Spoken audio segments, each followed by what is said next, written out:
rest nor tranquility in America until the Negro is granted his citizenship rights. The whirlwinds of revolt will continue to shake the foundations of our nation until the bright day of justice emerges. But that is something that I must say to my people who stand on the warm threshold which leads into the palace of justice. In the process of gaining our rightful place, we must not be guilty of wrongful deeds. Let us not seek to satisfy our thirst for freedom by drinking from the cup of bitterness and hatred.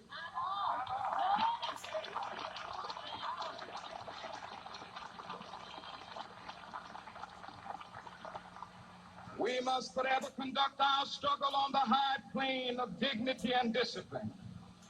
We must not allow our creative protests to degenerate into physical violence.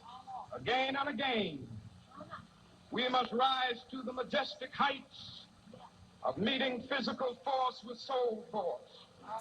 The marvelous new militancy which has engulfed the Negro community must not lead us to a distrust of all white people.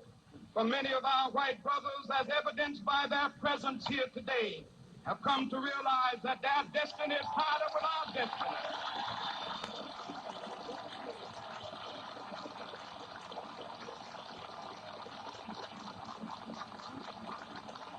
And they have come to realize that their freedom is inextricably bound to our freedom. We cannot walk alone.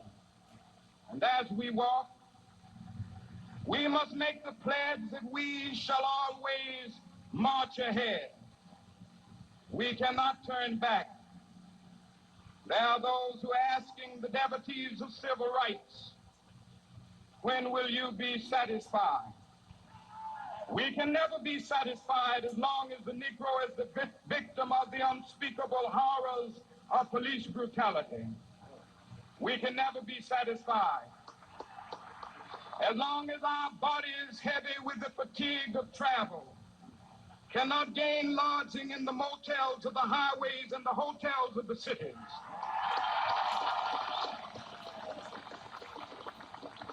We cannot be satisfied as long as the Negro's basic mobility is from a smaller ghetto to a larger one. We can never be satisfied as long as our children are stripped of their selfhood and robbed of their dignity by signs stating for whites only.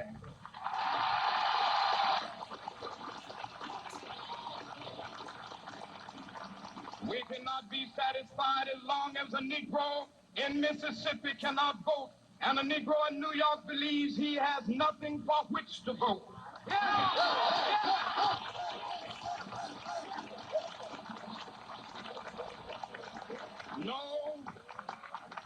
No, we are not satisfied, and we will not be satisfied until justice rolls down like waters and righteousness like a mighty stream.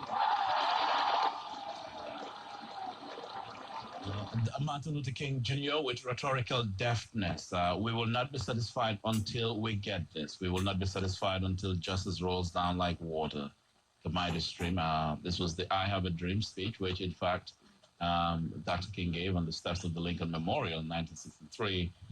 The draft of that speech was delivered here at Cobo Hall, and before Dr. King went to Washington. Yesterday was Martin Luther King Jr. Day. Around the nation, we were celebrating, everyone was celebrating Martin Luther King, either taking part in events and forums that speak to the legacy and the idea of Dr. King.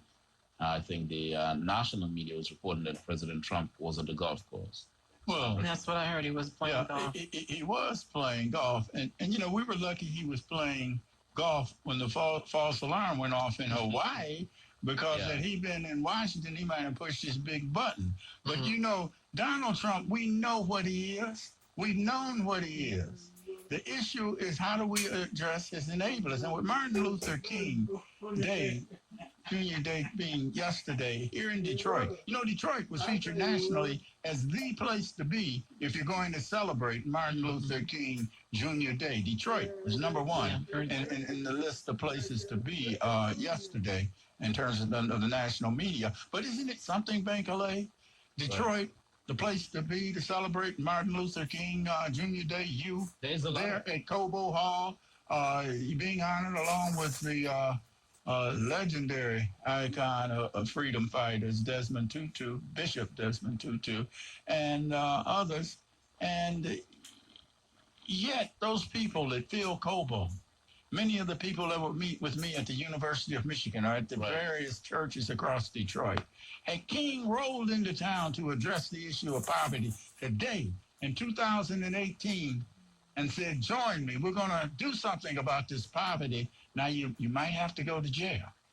You might have to put your body up against Detroit police forces and billy clubs and face some guns. But we're going to do something about this policy. I wonder how many of those people jumping up and down to the music and shouting at the eloquent speakers, I wonder how many of them would have stood with King in 2018. Were we so fortunate as to have him here with us today? Well, you know, one thing that I feel confident in saying is that if Dr. King were alive today, I know that he would inspire our current leadership in terms of the mayor of Detroit about addressing the issues of poverty that so deeply challenge them. In fact, he may challenge him, but I think he would inspire him to act. Okay. And there would be no discovery. It would just happen. I know that Dr. King would inspire him to do that. Look, in Birmingham, before the bus boycott, and certainly during the bus boycott, King's largest opposition came from people that looked like Reverend King. It didn't come just from Bull Connor and that mentality. It came from his own people and from some of the phony white liberals that said, do you have to move this way right now? That's what inspired his letter from a Birmingham jail when he warned us in many ways about this and the fact that you had to take action right now. No gradualism, right now. I wrote in my column on Monday about just the silence, the deafening silence, how we know too many people are silent in this town. And Sam, you know what I'm talking about. Tracy, you know what I'm talking about. I feel like sometimes the question of poverty is only being raised by a few lonely voices on a lonely island. Oh, yeah, absolutely. Yeah. And I feel like leaders in this town, a significant number of leaders in Detroit, don't care about economic inequality, don't care about poverty. As long as they have a direct cell phone number to the mayor, as long as they can meet the mayor anytime for dinner, they can meet council members anytime they don't care about that, because what they care about is maintaining their pork chop, maintaining an appointment to some sort of a city commission, and that's all that they care about. And it's incomprehensible, though, that this is the largest poverty city in the nation, that we sit here and you can point who is talking about poverty. You can say, okay, Sam Little raised. You can say, Bankole talks about, okay, Tracy talks. You can literally point. And this is the city that brags about an incredible civil rights history, a city that brags about the legacy of C.L. Franklin, Frederick Sampson, the legacy of Jaramogi Babyman, Albert Clay. And this is a city that has a legendary history of civil rights, where civic leaders always had their finger on the pulse of issues. But today, that is not the case. You have reports that have come out that have said this city is behind, that most of the developments that are coming down, subsidies, is all downtown, and not one word from civic leaders. And they act like they don't care. They act like nothing is going on. And if Martin Luther King rolled in here today, I'm telling you, many of these leaders and the elected leadership will call him an outside agitator and try to run him out of town on a rail. And I'm not exaggerating. I know these Negroes and I know these white folks, and I know what they're going to do. What about Resurrection City? I mean, that's happening over on Mount Elliott. I mean, the SCLC. I mean, he would be over there supporting that. Absolutely. But don't you believe that Dr. King and his connection with Resurrection City, the Poor People's Campaign, that would force our leadership to act, to get more involved in addressing these timely issues of poverty and economic inequality? I think there's political selfishness going on. Dr. King died on the eve of supporting sanitation workers. Right. He didn't die on the eve of attending some kind of a swanky gala Exactly. you know, at the governor's mansion or the mayor's mansion. He died on the eve of such supporting sanitation workers, or you can call them peasants, people that are at the lower class of the economic strata. And today, in the city of Detroit, we have many people who don't feel like they're part of the city comeback, but you have leaders who have decided to say, well, don't worry, Mr. Mayor, we'll handle that, you know, because you know what?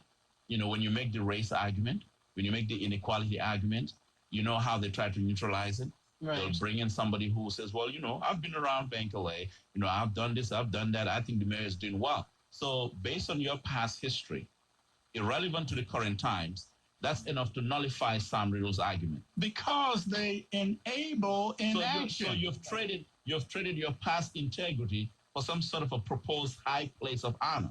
Yeah. Or an award from leaders. But that's called selling out. It's worse than selling out. As a matter of fact, again, understand the difference between King coming in here to go over on Mount Elliott, where Resurrection City is, and where Brother Lafayette was the other day. Understand the difference between that and what you said he could do in terms of inspiring elected leadership, the mayor and others, to do what's right. They do what's right, but only when they obey the edicts of profiteers, the Dan Gilberts. There's money. The profiteers, Dan Gilbert, the Elitch family. I mean, they're going to follow the beneficiaries of corporate welfare. King would be in the way of that, were he to show up here right now. And I'm just telling you, that's the way they would roll. They would try to run him out of Detroit. Yeah. Well, I mean, Dr. King has this enormous legacy of black the civil rights movement. That's what I'm saying. That's what I'm saying. But he was still effective. He was still effective in affecting change in terms of the Civil Rights Act. Right. And I do believe that if he were alive today, he would be able to duplicate the same thing. I do believe